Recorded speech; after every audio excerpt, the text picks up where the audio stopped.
Ghost stories in Hindi में आप सभी का स्वागत है। दोस्तों, अगर आप लोग इस चैनल पर नए हो तो इस चैनल को सब्सक्राइब कर लीजिए। जाकर हमारी दूसरी कहानियाँ ज़रूर देखें और सुनें। आप लोगों को बहुत मज़ा आएगा। साथ ही साथ डिस्क्रिप्शन बॉक्स में हमारा व्हाट्सएप का नंबर है और ईमेल आईडी का लिंक है। अगर आप में से कोई हमें अपनी कहानियाँ भेजना चाहता है तो उस लिंक पर क्लिक करके हमें अपनी कहानियाँ भेज सकता है। चलिए बढ़ते हैं हमारी कहानियों की ओर। दोस्तों, हमारी आज की एक कहानी प्रवेश की है। चलिए इनकी कहानी शुरू करते हैं।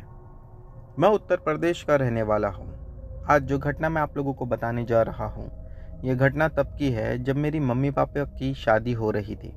मेरे जो नाना थे वो ट्रैक्टर चलाते थे अपने भी खेत में, और कुछ खेत उन्होंने रेंट पर ले रखे थे। यानी वहाँ जाकर वो सिर्फ ट्रैक्टर चलाते थे जिसका उन्हें पैसा मिलता था। शादी से एक दिन पहले की बात है कि नाना जब भी अपनी खेतों में ट्रैक्टर चला रहे थे, तभी चलाते चलाते उन्हें काफ़ी ज़्यादा समय हो गया। नाना जब वो खेत से ट्रैक्टर लेकर बाहर निकले और अपने घर की तरफ उन्होंने ट्रैक्टर को मोड़ा, तो उन्होंने देखा कि खेत में कोई खड़ा हुआ है। सूरज डूब चुका था। शाम के कुछ 7:30-8 बज रहे होंगे। नाना ने वहीं पर ट्रैक्टर पर खड़े होकर आवाज़ लगाई, कौन है वहाँ? नाना को ऐसा लगा कि जिसकी वो खेत थी शायद वो ओनर ही वहाँ पर आकर खड़ा है और नाना से बात करने आया होगा। नाना ट्रैक्टर से उतरे और दोबारा आवाज़ लगाया, लेकिन सामने से किसी का कोई जवाब नहीं आया। उन्होंने सोचा कि शायद काफ़ी ज़्यादा दूर है, इस वजह से आवाज़ उन्हें सुनाई नहीं दे रही है। नाना खेत में पैदल ही उस आदमी की ओर बढ़ने लगे। खेत में 2-3 बड़े से पेड़ थे जो खेत के बीचों बीच में थे, और वो आदमी नाना को अपनी ओर आता देखकर उस पेड़ के पीछे जाकर खड़ा हो गया। ऐसा लग रहा था जैसा कि वो छुप रहा है। नाना ने फिर भी इस पे ध्यान नहीं देते हुए आगे बढ़ने का ही ठीक समझा। वो आगे बढ़ते गए। जैसे ही उस पेड़ के पास पहुंचे और उसे दोबारा आवाज़ लगाया, तो नाना ने देखा कि अब उस पेड़ के पीछे से कोई भी हलचल या कोई भी नज़र नहीं आ रहा था। नाना ने दोबारा आवाज़ लगाई और तेज़ कदमी के साथ आगे बढ़ने का ही सोचा। वो जल्दी जल्दी उस पेड़ के पीछे जाकर देखे तो वहाँ कोई नहीं था। नाना ने उस पेड़ के इर्द गिर्द 3-4 चक्कर लगाए, लेकिन उन्हें कोई दिखाई नहीं दिया। मेरे नाना खुद ही ये सोचने लग गए कि अभी तक तो यहाँ पर जो भी था वो अचानक से गायब कैसे हो गया, और अगर गायब हो गया तो वो गया कहाँ। मेरे नाना को ये बात बहुत ज़्यादा सता रही थी। फिर भी उन्होंने इस पर ध्यान न देते हुए दोबारा अपने ट्रैक्टर के पास जाकर अपने घर आने का सोचा। नाना जैसे ही मुड़कर वहाँ से कुछ आगे बढ़े थे कि दोबारा पीछे से किसी ने आवाज़ लगाई। इस बार वो आवाज़ नाना को अपने नाम से दी गई थी। नाना एकदम से वहीं खड़े होकर पीछे मुड़कर देखने लगे, लेकिन पीछे कोई नहीं था। नाना समझ चुके थे कि शायद कोई उनके साथ मजाक कर रहा है। नाना ने वहीं खड़े होकर दोबारा चीखते हुए कहा, जो भी है सामने आओ वरना मैं जा रहा हूँ। इतना कहने के बाद भी जब वो सामने नहीं आया तो नाना अपने ट्रैक्टर पर चढ़ गए। ट्रैक्टर चालू किया और वो जो रास्ता था वो सब खेतों के बीच में से था। नाना ट्रैक्टर को आगे बढ़ाने लगे। जब जब नाना ट्रैक्टर आगे बढ़ाकर दूसरी खेत के पास से गुजरते, तब तब हर खेत में वही आदमी खड़ा दिखाई देता। अंधेरे की वजह से उसकी शक्ल देख पाना तो मुश्किल था, लेकिन हाँ, उसका शरीर भी बिल्कुल काला था। ऐसा लग रहा था कि उसने काले कलर का कपड़ा ओढ़ कर रखा है। मेरे जो नाना थे वो अब ये बात समझ रहे थे कि हो ना हो ये कोई भूत है या कोई छलावा है, क्योंकि एक आदमी इतना फास्ट एक खेत से दूसरे खेत में ट्रेवल नहीं कर सकता। मेरे नाना का कहना यह था कि थोड़ी दूर आगे जाने के बाद उन्होंने देखा कि वो आदमी एकदम रास्ते के बीचों बीच ट्रैक्टर के सामने आकर खड़ा हो गया, और वो ऐसा खड़ा था जैसे कि वो ये चाहता ही नहीं था कि मेरे नाना ट्रैक्टर लेकर आगे जाए। 10 से 15 मिनट के बाद मेरे नाना ने ट्रैक्टर को रुकाने के बाद में ये देखा कि अब वो आदमी धीरे धीरे अपना रूप बदल रहा है। उसका जो चेहरा था वो किसी भेड़िए जैसा होने लगा। उसके हाथ पैर लंबे होने लगे। हाथ इतने लंबे हो गए थे कि ज़मीन तक टच हो रहे थे, और उसके हाथ पैरों पर बहुत ज़्यादा बाल भी थे। शायद इसी वजह से वो इतना ज़्यादा काला नज़र आ रहा था। नाना को ये देखकर वहीं पर बहुत ज़्यादा डर लग रहा था। उन्होंने ट्रैक्टर चालू किया और ट्रैक्टर को तेज़ गति से भगाने लगे, ये सोचकर कि अगर ये जानवर या भूत जो भी है वो सामने आ भी जाएगा तो मैं उसे उड़ा कर निकल जाऊंगा। लेकिन नाना जैसे ही ट्रैक्टर को आगे बढ़ाए और जाकर उसे ठोके, नाना का ट्रैक्टर एकदम से वहीं खड़ा हो गया और ट्रैक्टर के इंजन से धुआं निकलने लगा। इतना ज़्यादा शक्तिशाली आदमी कोई हो ही नहीं सकता। ऐसा लग रहा था कि वो ट्रैक्टर किसी आदमी से या किसी जीव से नहीं बल्कि किसी बड़े से चट्टान से जाकर टकराया हो। नाना वहाँ पर उतरे और उतरकर पीछे की ओर अपनी खेत की ओर भागने लगे। वो आदमी भी भारी कदमों के साथ नाना का पीछा करने लगा और वो उन्हें पकड़ने की कोशिश करने लगा। लेकिन नाना ने एक चतुराई ये की कि वो खेत में ना जाते हुए सीधा ही भागने लगे। वो जानते थे कि थोड़ी ही दूरी पर मंदिर था और मैं अगर उस मंदिर में चला गया तो ये दुष्ट आत्मा मेरा कुछ नहीं कर पाएगी। नाना जाकर मंदिर में बैठ गए और सुबह होने तक वो वहीं पर थे। घर में सब लोग चिंतित थे कि नाना अभी तक आए नहीं हैं, लेकिन लोगों ने बाहर जाकर उन्हें ढूंढने का फैसला नहीं ही लिया, क्योंकि वो लोग जानते थे कि अगर नहीं आए हैं तो हो सकता है किसी न किसी ज़रूरी काम में फंसे होंगे। नाना बताते हैं कि बहुत अच्छा हुआ था कि वो लोग ढूंढने नहीं आए, क्योंकि अगर वो दानव या वो शैतान उन लोगों को देखता तो वो उन लोगों को भी जान से मार देता। थोड़ी देर हो जाने के बाद में नाना ने जब देखा कि वो कहीं दिखाई नहीं दे रहा, तब वो मंदिर से बाहर निकले और जैसे ही वो मंदिर से बाहर निकले उन्होंने देखा कि वही आत्मा या वो शैतान एकदम से उनके सामने प्रकट हो गया। नाना दोबारा भागकर मंदिर में जाकर बैठ गए। सुबह होने तक वो वहीं पर थे। जब सुबह हुई कुछ 5:30-6 बजे के आसपास, उन्होंने देखा कि अब वो कहीं पर नज़र नहीं आ रहा और अब रास्ते पर लोग भी दिखाई दे रहे हैं। तो नाना उस मंदिर से बाहर निकले और जहाँ पर उनका ट्रैक्टर खराब हुआ था वो उसी जगह पर पहुँचे। इस बार उन्होंने ट्रैक्टर को चालू किया तो उनका ट्रैक्टर बिल्कुल ठीक तरीके से चालू हो गया। वो ट्रैक्टर को घर पर लेकर आए और घर लाने के बाद ये सारी घटना उन्होंने घर वालों को बताया। घर वाले ये सुनकर काफ़ी ज़्यादा भयभीत हो चुके थे।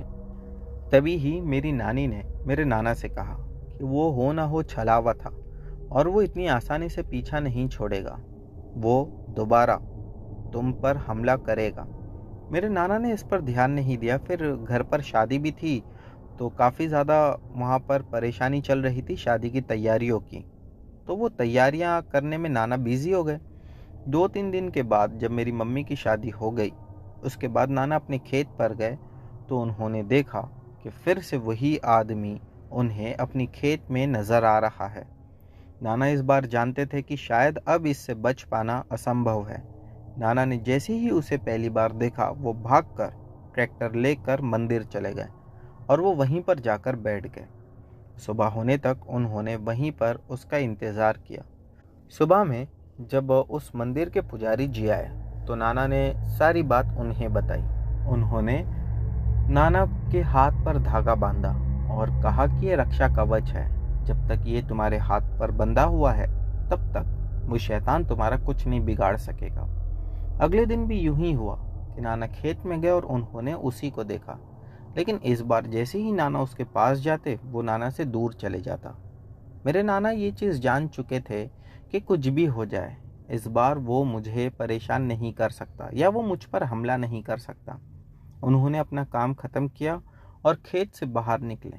तभी एक गूंजती हुई आवाज़ मेरे नाना के कानों में आई। वह आवाज़ ये थी कि अभी तो तू बच गया, लेकिन तेरा पीछा मैं इतनी आसानी से नहीं छोड़ूंगा।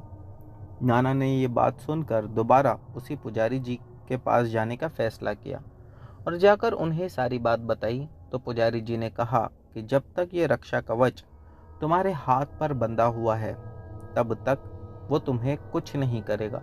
ये बात नाना ने अपने कुछ दोस्तों को भी बताई थी, तो उनमें से कुछ दोस्त तो इतना ज़्यादा डर गए थे कि उन्होंने उस शैतान को भले ही ना देखा हो, लेकिन उसी पुजारी जी के पास जाकर उन्होंने भी अपने हाथों पर रक्षा कवच बंधवा लिया था। नाना बताते हैं कि उसके बाद कई सालों तक मुझे वो कभी दिखाई नहीं दिया और फिर 1993 के आसपास नाना ने वो गांव छोड़कर शहर में आने का फैसला किया। फिर नाना और मेरी नानी और हमारा पूरा ही घर सब के सब शहर आकर शिफ्ट हो गए, जिसके बाद वो दुष्ट आत्मा या वो शैतान कभी दोबारा नहीं दिखाई दिया। तो दोस्तों, अब बढ़ते हैं हम अपनी अगली कहानी की ओर। दोस्तों, हमारी अगली कहानी विकी जैन की है। चलिए इनकी कहानी शुरू करते हैं। दोस्तों, ये घटना जो मैं आप लोगों के साथ आज शेयर करने जा रहा हूँ, ये घटना कुछ ऐसी है कि जिसके बाद मानो इसने हम लोगों को पूरी तरह से बदल दिया था। अब तक यानी जब तक ये घटना नहीं हुई थी तब तक हमें ऐसा लगता था कि भूत प्रेत की बातें सिर्फ कहानियों में अच्छी लगती है, सच्चाई में ऐसा कुछ नहीं होता। लेकिन ये घटना के बाद हमें कुछ बातें समझ में आई। ये बात है 2009 की। जुलाई का महीना था, बारिश हो रही थी और जब मैं अपने घर पर शाम के समय कहीं बाहर से किसी काम से लौट रहा था। जब मैं अपने घर पर लौटा तो मुझे यूँ पता चला कि मेरी जो दादी माँ है उनकी तबीयत खराब हो चुकी थी, तो मुझे उन्हें हॉस्पिटल ले जाना था। हमारे पास कार नहीं थी, बारिश भी काफ़ी ज़्यादा ज़ोरों से हो रही थी, तो मैंने अपने पड़ोस में जो अंकल रहते थे उनसे बात की और उनकी गाड़ी ले ली। हम जिस लोकेलिटी में रहते थे वहाँ से मेन रोड लगभग 1-1.25 किलोमीटर दूर था। मैंने उनकी गाड़ी ली, दादी माँ को गाड़ी में बिठाया और उसके बाद वहाँ से निकल पड़ा। हॉस्पिटल ले जाने के बाद मुझे पता चला कि दादी माँ को वहीं रात में रुकना पड़ेगा, या यूँ कहिए कि ऑब्जर्वेशन में छोड़ना पड़ेगा। मैं और दादी माँ अकेले ही गए थे। अब वो था लेडीज़ वार्ड, तो इस वजह से वहाँ पर किसी औरत का रुकना ज़रूरी था। मैं अपने घर पर दोबारा लौट आया दादी माँ को छोड़कर कि मैं अपनी मम्मी को लाकर दादी माँ के पास रख दूँगा। जब मैं वापस लौटा तो रात के कुछ 9:30 बज चुके थे। मैंने मम्मी को लिया और जाकर हॉस्पिटल में छोड़ दिया और उसके बाद मैं कुछ देर वहीं पर रुका। कुछ फॉर्मेलिटीज़ थी और दवाई थी, वो सब उनको लेकर दे रहा था। मैंने फिर मम्मी से कहा कि कल सुबह में मेरा 10 बजे का ऑफिस है, लेकिन मैं मॉर्निंग में 7 बजे तक आप लोगों के पास दोबारा आऊँगा और आप लोगों से मिलकर मैं फिर चला जाऊँगा। मम्मी ने भी कहा कि ठीक है। मैं उसके बाद अपने घर के लिए निकला।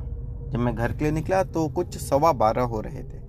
दोस्तों, हमारे घर से कुछ ही दूरी पर, यानी जो मेन रोड को रास्ता कनेक्ट करता था, वो ठीक रास्ता नहीं था, पूरी तरह से पक्का रास्ता नहीं था। वहाँ पर एक छोटी सी खाड़ी भी पड़ती थी। कहते हैं कि उस खाड़ी में सब बुरी आत्माएं रहती है या उस बुरी आत्माओं का वहाँ पर वास है। मैं खाली ये सब बातें सुनता था, जानता नहीं था कि इसमें कितनी सच्चाई है। हमारे पड़ोस में रहने वाली एक आंटी का ऐसा कहना था कि सूरज डूबने के बाद वहाँ पर तो बिल्कुल नहीं जाना चाहिए। वहाँ कोई जाता भी नहीं था, क्योंकि वहाँ ना ही कोई बिल्डिंग थी, ना ही कोई लोग रहते थे। वो बिल्कुल सुनसान और वीरान सी एक जगह थी। मैं जब लौट रहा था तब आते आते वो कच्चे पक्के रास्ते से वो खाड़ी कुछ 100 मीटर की दूरी पर थी, तो मैंने देखा कि वहाँ पर कुछ लोग इकट्ठा होकर खड़े हुए हैं। मैंने गाड़ी को धीमा किया और धीमा करके मैं गाड़ी को बाएं ओर मोड़ लिया कि एक बार जाकर मैं भी तो देखूं कि बात क्या है। मैं जैसे ही वहाँ पर पहुँचा और गाड़ी से उतरा तो वो सभी लोग मुझे ऐसा देखने लगे जैसा कि मानो वो लोगों ने पहली बार किसी इंसान को देख लिया हो, या उन लोगों के लिए मैं किसी भूत प्रेत से कम नहीं था। वो सब के सब मुझे एट तक देखते रहे। मैं वहीं पर खड़ा होकर बाहर सिगरेट निकाला और सिगरेट जलाते हुए उनके पास गया। जाकर मैं बात करने लगा कि क्या बात है, यहाँ पर इतनी भीड़ इकट्ठा क्यों है, कुछ प्रॉब्लम है तो बताओ, मैं हेल्प कर दूँ। लेकिन उनमें से किसी ने कुछ नहीं बोला। जो खाड़ी थी वहाँ पर वो दलदल जैसी थी। वहाँ पर मैंने देखा कि किसी के 2 हाथ नजर आ रहे थे और ऐसा लग रहा था कि वो दलदल में धंस चुका है, खाली उसके वो दोनों हाथ ही ऊपर है और वो शायद मदद के लिए हाथों को ऊपर रखा है। मैंने कहा, अरे कोई अंदर धंसता चला जा रहा है, इसे बचाओ तो सही। लेकिन जितने भी लोग थे वहाँ कोई भी उनमें से आगे नहीं आया।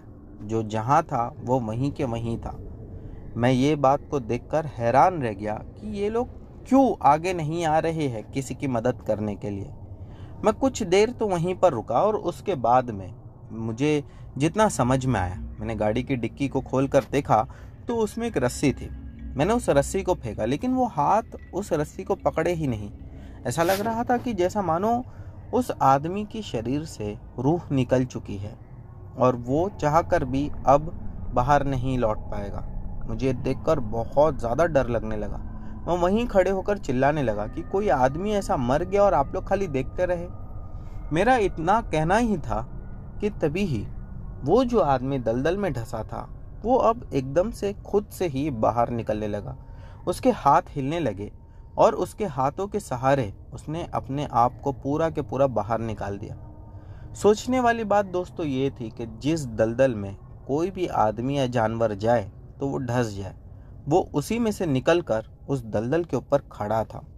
मुझे अपनी आंखों पर विश्वास नहीं हो रहा था कि ये खड़ा कैसे है। 2 ही मिनट के बाद मैंने देखा जब तो पाया कि वो आदमी दलदल के ऊपर नहीं खड़ा है, बल्कि दलदल से 2 इंच ऊपर वो हवा में उड़ रहा था। ये देखकर तो मानो मेरी रगों में दौड़ता हुआ खून बर्फ जैसा जम गया था। मैंने जल्दी जल्दी भागते हुए वहां से गाड़ी में बैठने का ये प्लान बना लिया था और मैंने वैसे ही किया। मैं जल्दी से भागकर गाड़ी में आकर बैठा ही था कि वहां मौजूद जितने लोग थे वो सब के सब मेरी गाड़ी को चारों ओर से घेर लिए थे और शायद अब वो नहीं चाहते थे कि मैं वहां से कहीं जाऊं। मैं गाड़ी चालू करके हॉर्न भी बजाने लगा, लेकिन वो लोग बिल्कुल सामने से हट नहीं रहे थे। उसके बाद जो एकदम मेरी गाड़ी के दाईं ओर यानी मेरी शीशे के पास खड़ी हुई थी, वो औरत को मैंने देखा। उसकी आंखें काफ़ी ज़्यादा बड़ी थी और उसकी आंखें लाल थी। मैं उसे देख ही रहा था कि मैंने पाया उसकी आंखों से धीरे धीरे कुछ काले कलर का बह रहा था। वो खून था या कुछ और समझ में नहीं आया। मैं उसे देखकर एकदम हैरान रह गया और वो बढ़ते बढ़ते इतना ज़्यादा हो गया कि मैं वहीं गाड़ी में बैठकर चीखने और चिल्लाने लगा, लेकिन वहाँ आसपास मेरी मदद के लिए कोई था ही नहीं। मैंने बिना कुछ सोचे समझे गाड़ी को रिवर्स गियर लगाकर गाड़ी को पीछे ले लिया। मैं जैसा जैसा गाड़ी को पीछे लेकर पीछे की ओर जा रहा था, वैसा वैसा वो सभी लोग हवा में उड़ते हुए मेरी गाड़ी के चारों ओर घेर कर ही थे। मैं गाड़ी को फुल स्पीड में पीछे की ओर लेकर जा रहा था और वो जो बाई ओर का रास्ता था यानी जो चौराहा जहाँ से मैंने बाई लिया था, वहाँ तक पहुँचने तक वो सभी लोग मेरी गाड़ी को घेर कर ही थे। जैसे ही मैं वो कच्चे पक्के वाले रास्ते पर आया, वो सब के सब एकदम से कहीं गायब हो गए। मैं तो पसीने में नहा चुका था डर के। मैं जल्दी जल्दी घर पर आया और घर आने के बाद मैंने अपनी बहन से कहा कि मुझे ब्लैंकेट दे दे। मैं काँप रहा था, शायद वो डर ही था जिस वजह से मैं इतना काँप रहा था। मेरी बहन को यूँ लग रहा था कि मेरी तबीयत खराब हो गई है बारिश में भीगने की वजह से, या पता नहीं कुछ और रीज़न होगा। मैं उसे क्या ही बताता, क्योंकि रात का समय हो चुका था और वो भी काफ़ी ज़्यादा डर जाती, इसीलिए मैंने उसे नहीं बताना ही ठीक समझा। अगली सुबह में जब मैं 7 बजे के आसपास उठा, मेरा पूरा शरीर बहुत ज़्यादा पेन कर रहा था। ऐसा लग रहा था कि पूरी रात किसी ने मेरे शरीर पर कोई बहुत ज़्यादा भारी वज़न रख दिया था, जिस वजह से अब मैं चाहकर भी खुद से हिल नहीं पा रहा। इस घटना के बाद मैं अपने वहाँ पर एक पुजारी जी के पास जाकर उनको ये सारी बात बताया। उन्होंने कहा कि वहाँ पर आत्माओं का वास है, जो लोग ये बात कहते हैं वो सच है। मैंने कहा कि अब मुझे क्या करना चाहिए, क्या वो लोग मुझे परेशान करेंगे? तभी उन्होंने बताया कि जैसा इंसान जीते हैं वैसा ही वो बुरी आत्माएं भी एक जगह पर अपना बसेरा करती है और उन्हें ये बिल्कुल भी पसंद नहीं आता है कि कोई उनके एरिया में जाए या कोई उन्हें परेशान करे। आत्माएं बेवजह किसी को परेशान नहीं करती जब तक तुम उन्हें परेशान ना करो और तुम्हारे जाने की वजह से वो लोग परेशान हुए। अच्छी बात यह है कि तुमने उनमें से किसी को कोई नुकसान पहुंचाने की कोशिश नहीं की, क्योंकि कई सारे ऐसे लोग होते कि आत्माएं देखते हैं तो कभी उनसे भागते हैं या उन पर पत्थर फेंक देते हैं, कुछ भी करते हैं। मैंने कहा कि बस मैं तो उनमें से एक को बचाना चाह रहा था। वो कहने लगे कि इसी वजह से तुम वहाँ पर भी होकर किसी की मदद करना चाह रहे थे, ये बात उन्हें अच्छी लगी, वरना अभी तक तो तुमको वो लोग मार कर कब का ख़त्म कर दिए होते। फिर उन्होंने मुझसे कहा कि कुछ दिन अच्छे से रहो, वहाँ पर बिल्कुल मत जाना। और मैंने भी कहा कि ठीक है। मैं उसके बाद पूजा पाठ करने लगा। कुछ 15 से 20 दिन के बाद धीरे धीरे मेरी तबीयत भी ठीक होने लगी और मैं बिल्कुल नॉर्मल हो गया। जब ये बात मैंने अपनी मम्मी को भी बताया तो मेरी मम्मी ने भी खूब डांट लगाई। वो कहने लगी लोग बोलते थे तुझे विश्वास नहीं होता था, दोबारा ऐसे काम नहीं करना। और दोस्तों, उसके बाद हम वहाँ पर 4 साल तक रहे, लेकिन मैं कभी भी उस खाड़ी की ओर नहीं गया, क्योंकि इस घटना ने मुझे अंदर तक हिला कर रख दिया था। तो दोस्तों, अब बढ़ते हैं हम अपनी अगली कहानी की ओर। दोस्तों, हमारी अगली कहानी पंकज की है। चलिए इनकी कहानी शुरू करते हैं। मेरा नाम पंकज है, मैं सुनासारा का रहने वाला हूँ और ये घटना हमारे ही गांव की है। अब मैं घटना पर आता हूँ। ये बात आज से कुछ साल पुरानी है।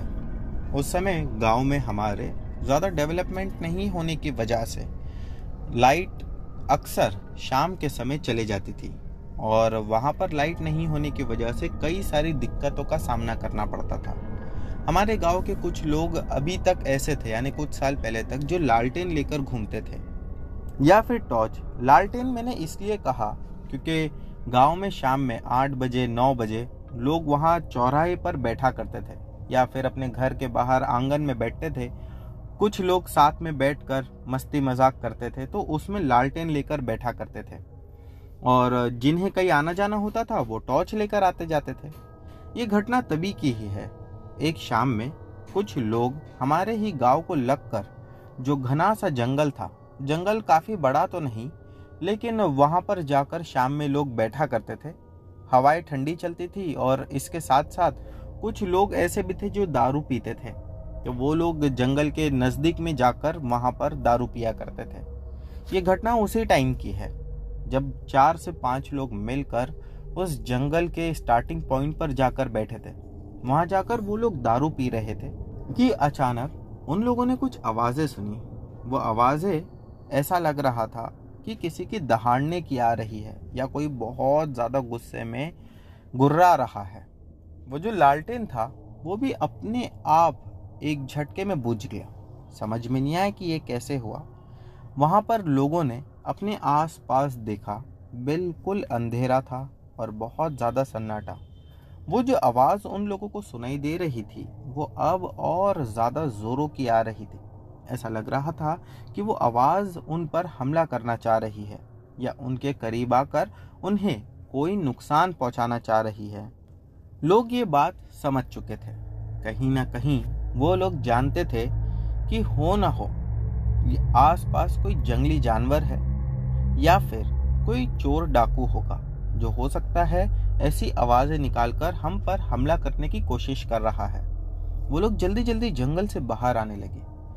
सभी लोग भाग रहे थे, लेकिन अचानक से जो उनमें से पीछे भाग रहा था उसका पैर फिसला और वो गिर गया।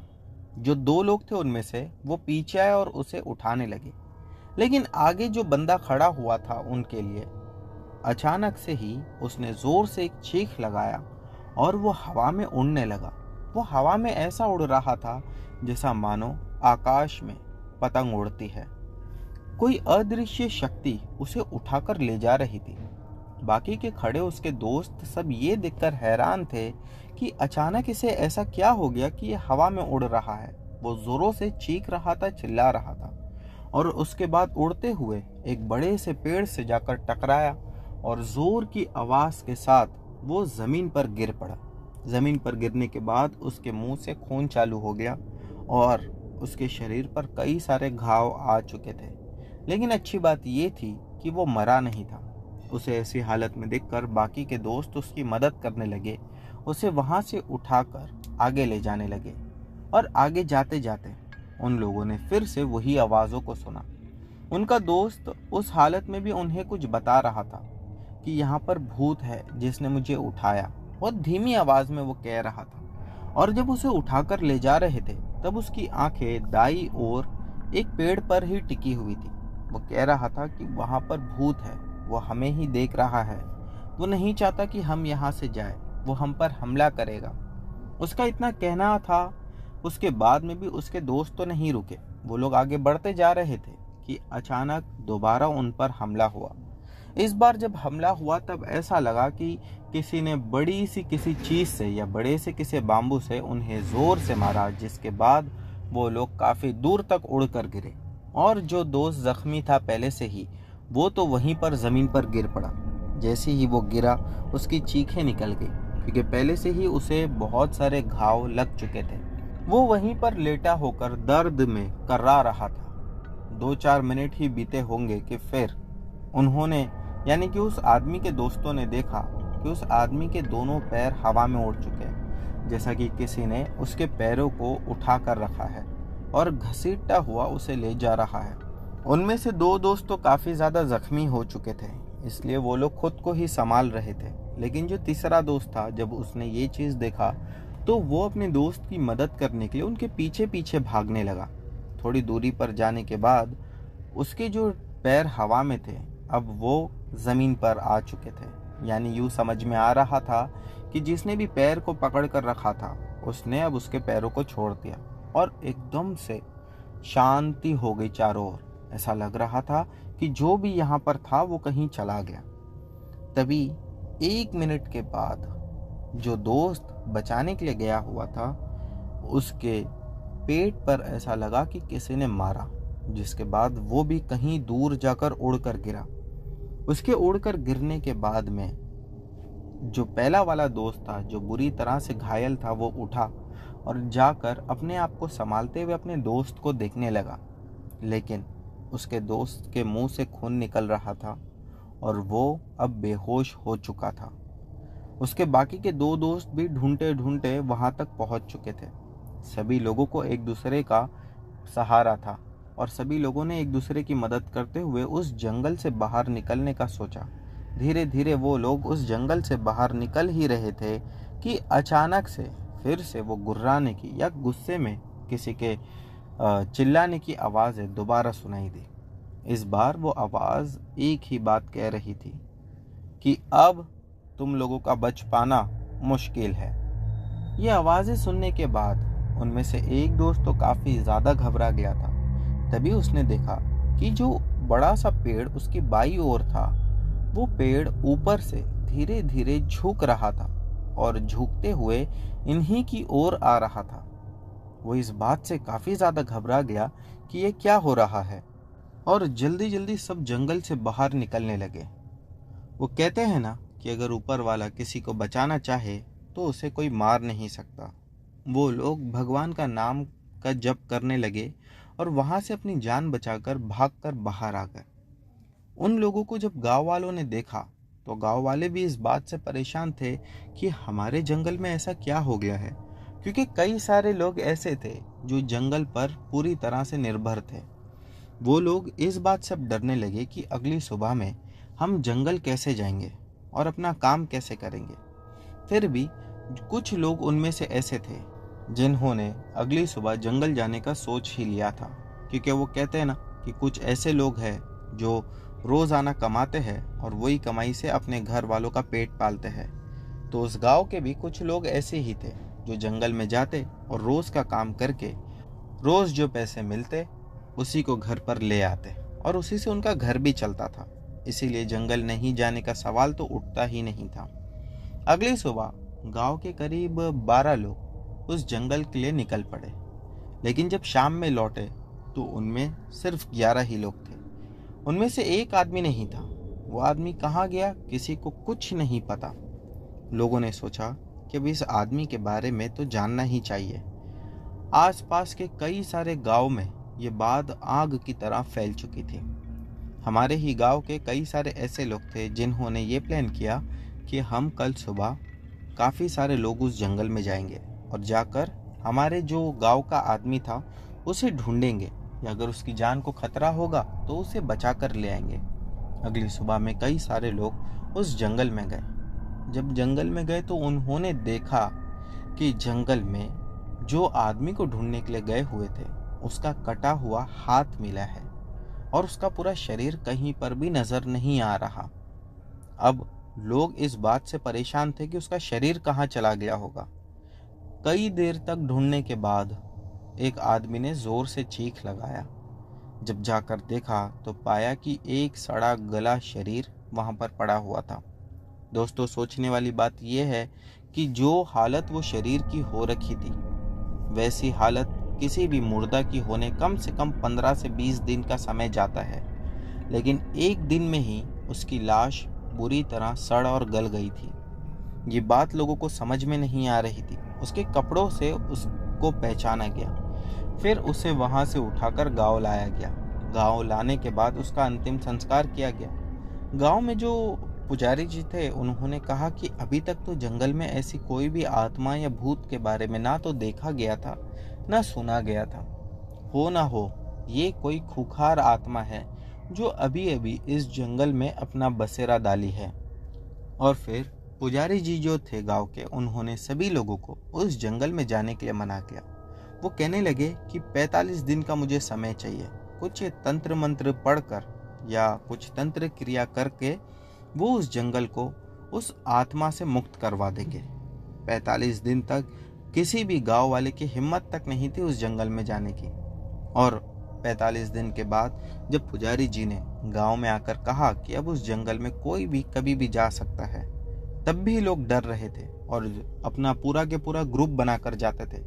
फिर धीरे धीरे लोगों के मन से वो डर खत्म हो गया, क्योंकि अब वो आत्मा को पुजारी जी ने उस जंगल से भगा दिया था या भस्म कर दिया था। जिसके बाद से लेके आज तक हमारे गांव में ऐसी कोई घटना कभी नहीं घटी। तो दोस्तों, अब बढ़ते हैं हमारी अगली कहानी की ओर। दोस्तों, हमारी अगली कहानी करण की है। चलिए इनकी कहानी शुरू करते हैं। मेरा नाम करण है। मैं महाराष्ट्र का रहने वाला हूँ। जो घटना आज मैं आप लोगों को बताने जा रहा हूँ, ये मेरी दादी माँ के साथ घटी थी। महाराष्ट्र में एक छोटा सा गांव है, मैं उस गांव का नाम नहीं लूँगा, जहाँ पर मेरी दादी रहा करती थी। मेरी दादी के 2 बेटे हैं, एक मेरे पापा और मेरे चाचा।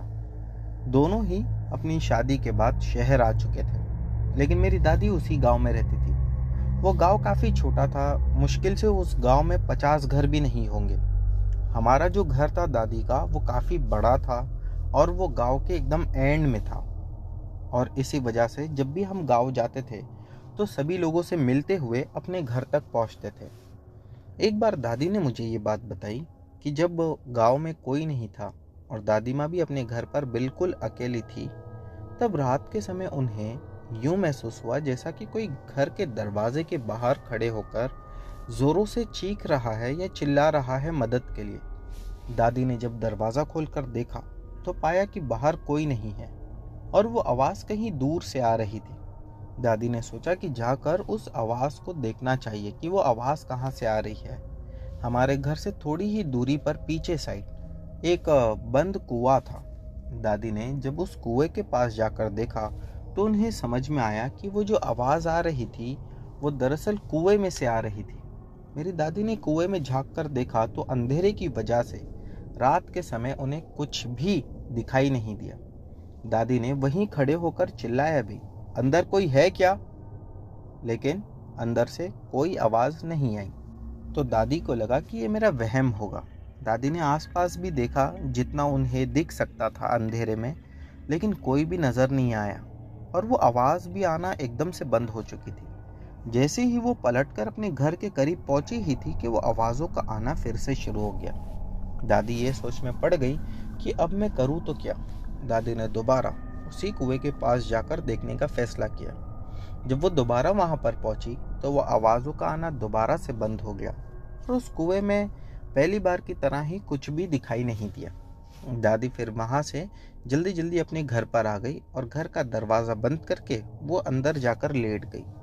लेकिन जैसे ही दादी लेटी कि वो आवाज़ें फिर से आना शुरू हुई। अब एक बार को यूं भी लग रहा था कि वो आवाज़ें बाहर से भी आ रही है और घर की छत पर से भी आ रही है। दादी ने अब इस बार छत पर जाकर देखने का सोचा।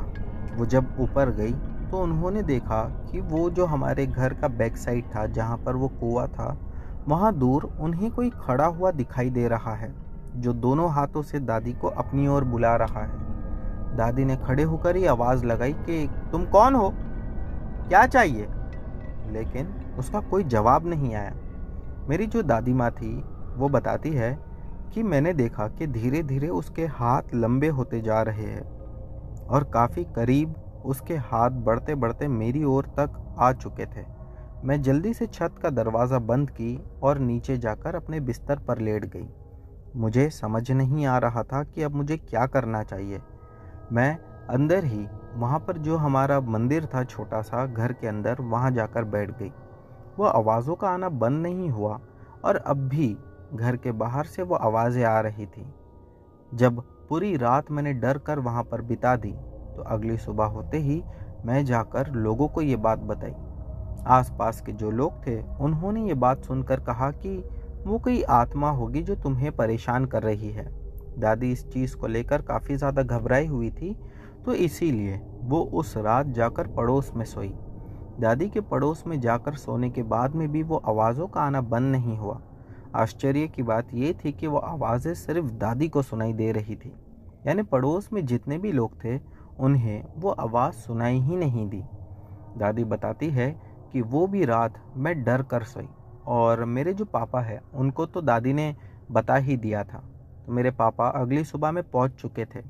मेरे पापा ने वहां से दादी को लिया, उनका सारा सामान लिया और अपने पास ले आ गए। मेरी दादी इतना ज़्यादा इस घटना से डर गई थी कि दोबारा उन्होंने उस घर में कदम भी नहीं रखा। फिर हम लोगों ने उस घर को बेच दिया। हमारी दादी अभी कुछ साल पहले इस दुनिया को छोड़कर चले गई, लेकिन जब भी दादी ये घटना बताती है और मैं उस घर के बारे में सोचता हूँ तो मैं खुद ही डर के रह जाता हूँ। तो दोस्तों, ये थी करण की कहानी। बढ़ते हैं अगली कहानी की ओर। दोस्तों, हमारी अगली कहानी राहिल की है। चलिए इनकी कहानी शुरू करते हैं। मैं बेंगलोर से हूँ और मेरा नाम राहिल है। ये बात 2017 की है। तभी मैं एक फुटवेयर की शॉप में काम करता था। हमारे यहाँ ईद का टाइम था तो मुझे घर आने में लेट हो जाता था। एक वीक ऐसे ही मैं रात के 3 बजे या 4 बजे के आसपास घर पर आ रहा था। फिर एक दिन मैं कुछ 2:15 बजे के आसपास घर जा रहा था। तभी रोड एकदम सुनसान था। मैं अपने घर के बिल्डिंग के पास आया तो मैंने देखा सब सो रहे हैं। जैसे ही मैं फर्स्ट फ्लोर पर गया तो सब शांत था। मेरा घर सेकंड फ्लोर पर है, तो सेकंड फ्लोर पर गया तो मैंने देखा कि एक बिल्ली थी जिसकी आई बॉल चमक रही थी और वो बाकी बिल्लियों से कुछ ज़्यादा ही बड़ी और लंबी थी। वो बहुत तेज़ आवाज़ निकाल रही थी। ऐसा भी लग रहा था जैसा कि वो कोई सांप हो। इतनी लंबी दिख रही थी कि पूछो मत। मैं एकदम से भागने लगा और वो बिल्ली भी मुझे देखकर भागने लगी। मैं डर के उसको और तेज़ से भागा और जाके सो गया। सुबह उठकर जब मैंने अपनी मम्मी को बताया कि ऐसा कल रात मेरे साथ हुआ था, तो उन्होंने मुझे कोई औरत के पास लेके जाने का सोचा। वो कहने लगे कि हमें वहाँ चलकर देखना चाहिए। वो औरत बूढ़ी थी। मैं उस दादी के पास जब गया तो उन्होंने कहा कि वो जिन्नात की एक झलक थी। उसके बाद उन्होंने मुझे एक तावीज़ दी। फिर कहने लगे कि इसके बाद तुम्हारे साथ कभी कुछ ऐसा नहीं होगा। तो दोस्तों, ये थी हमारी आज की सभी कहानियाँ। उम्मीद करता हूँ कि आप लोगों को पसंद आई होगी। दोस्तों, इनमें से जो भी कहानी आप लोगों को अच्छी लगी हो उसके बारे में नीचे कमेंट सेक्शन में लिखना मत भूलना। चैनल पर नए हो तो बिना सब्सक्राइब किए मत जाना। मिलते हैं हमारी अगली वीडियो में।